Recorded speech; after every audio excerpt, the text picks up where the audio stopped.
Reds hosting the Padres, and the Padres are minus 140 on the money line. The Reds are plus 120. The over-under is 11 runs.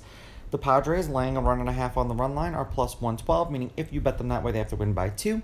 And the Reds, getting a run and a half on the run line, are minus 134, meaning if you bet them that way and they win this game outright, you'd win, or if they lose the game by 1 run, you'd win. Lugo pitched once against the Reds this year. 6 innings, 1 run, 1 earned. They won that game 7-1 in San Diego. He struck out 5. The Padres are 4-6 as a team in Lugo's last 10 starts. They've lost his last 4 starts. He's averaging 5 innings pitched and 4.7 strikeouts per game in his last 10 starts. For Ashcraft, he pitched once against the Padres this year. 6 innings, 1 run, 1 earned. They won that game 2-1 in 10 innings in San Diego. He struck out 3. The Reds are also 4-6 in Ashcraft's last 10 starts. They've lost his last 3 starts, so one of these pitchers is going to snap their losing streak today. He's averaging 4 1/3 innings pitched and 3.1 strikeouts per game in his last 10 games. Head-to-head, the home team is 6-4. The Padres are 8-2 against the Reds in their last 10. The favorite is 8-2 on the money line. The favorite winning these games by 2 runs or more, laying a run and a half, is 7-3.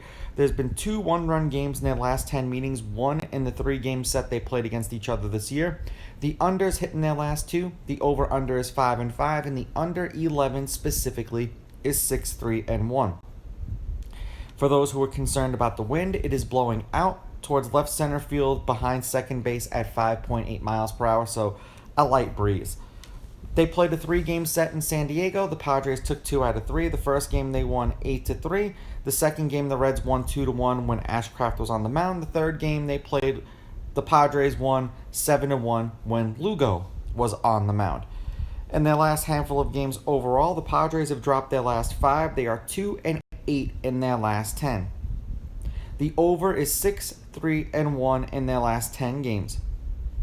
There's been a combined 11 runs, 13 runs, 8 runs, and 9 runs in the Padres' last 4 games. 3 runs and a loss, 4 runs and a loss, 1 run and a loss, 4 runs in a loss. For the Reds, they're on a 2-game winning streak. They are 2-2 in their last 4 and 7-3 in their last 10. The over is 7-3 in their last 10.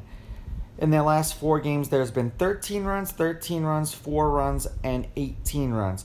6 runs and a win, 3 runs and a loss, 3 runs and a win, 11 runs and a win.